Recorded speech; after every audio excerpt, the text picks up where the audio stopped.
자, 이번 시간에는 2024년도 우리 시험을 대비한 세 번째 강의를 진행하도록 하겠습니다.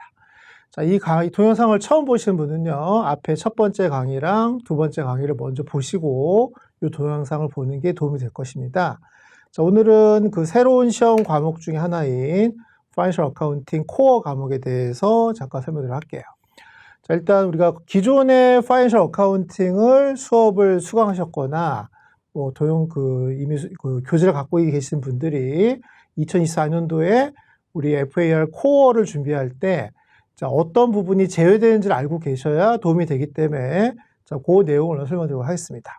자, 제가 설명드리는 커리큘럼은 우리 아이파랑 이패스 코리아 기준의 커리큘럼 위주로 설명드립니다. 그래서 인터미디어 어카운팅하고 어드밴스 어카운팅하고 거버먼트 앤드 나프라핏 어카운팅 기준으로 해서 각각 과목별로 어떤 부분이 제외되는지를 잘 설명할 테니까 기존에 수강을 하셨던 분들은 그 파트를 제외하고 공부를 하시면 될 것 같습니다. 일단 인터미디어 어카운팅 같은 경우 첫 번째는 인텐저블 에셋 중에 내용 연수가 비한정인 부분은 BAR 과목으로 바뀌기 때문에 이 FAR 코어에서는 출제가 되지 않습니다. 근데 주의할 점이 뭐냐면 무형자산 중에 내용 연수가 한정인 무형자산은 계속 출제가 되는 겁니다.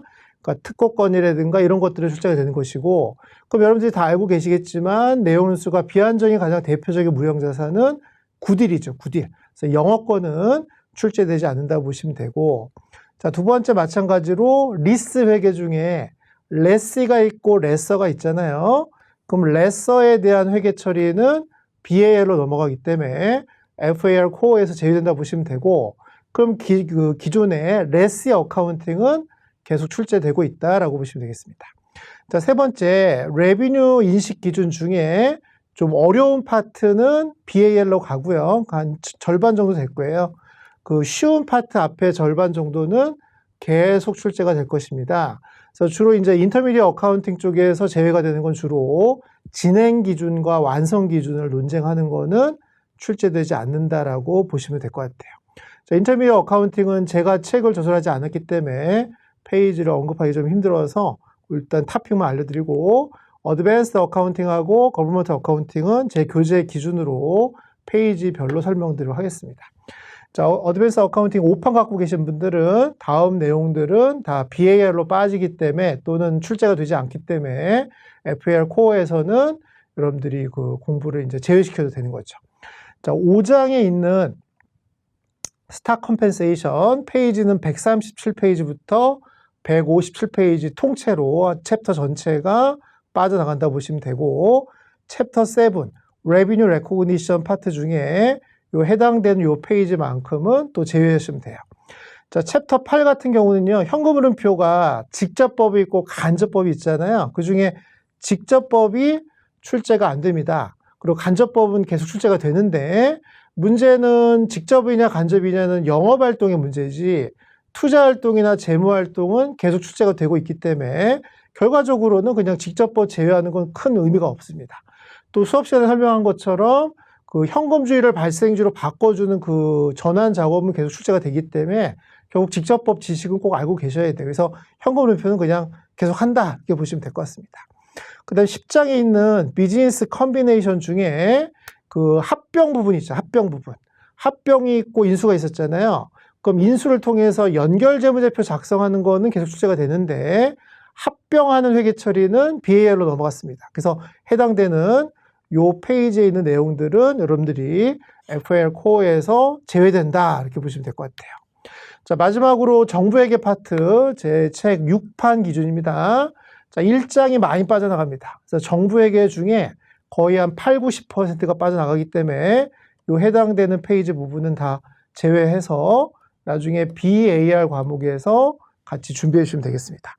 자, 그 다음에 4장, 5장, 6장, 자, Foreign Currency Translation에 요 해당되는 페이지인데, 저 4장은 주의할 점이 뭐냐면, Foreign Currency Transaction은 계속 출제가 되는 거예요. Foreign Currency Translation만 BAR로 가기 때문에 FAR 코어에서 제외가 되는 거고요. 5장은 전체로 FAR 코어에서 제외가 되고요. 6장도 전체로 BL로 넘어갔기 때문에 FAR 코어에서 제외가 됩니다. 자, 7장과 8장은 부분적으로 제외하기 때문에 지금 설명드리는 요 페이지에 대해서는 반드시 제외가 되니까 요 부분을 제외하고 나머지 부분은 또 공부를 해주셔야 돼요.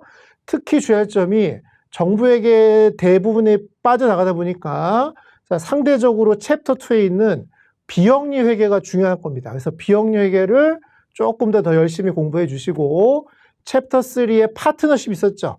제가 맨 뒤에 동영상 강의로 뺐습니다만 파트 3도 꼭 공부를 하셔야 돼요. 파트너십도 공부하셔야 되기 때문에 그래서 지금 제가 설명드리는 부분을 제외하고 나머지 부분들은 다 출제가 되니까 그렇게 하시면 되고 대신에 코어는 디스플린보다는 문제 난이도가 낮기 때문에 수업 시간에 설명드린 것만 하시면 될 것 같습니다. 그래서 추가로 더 하려고 하지 말고 수업 시간에 백허 문제 풀이하고 제 교재에서 문제 풀이해드린 부분만 하시면 충분히 이제는 대비가 될 것이기 때문에 난이도가 더 올라가지는 않을 것이니까 그렇게 대비를 하셔서 기존에 FIR을 수강하셨던 분들이 FIR 코어를 준비할 때는 요 제외되는 부분만을 제외시키고 나머지는 기존대로 공부를 해주시면 되겠습니다.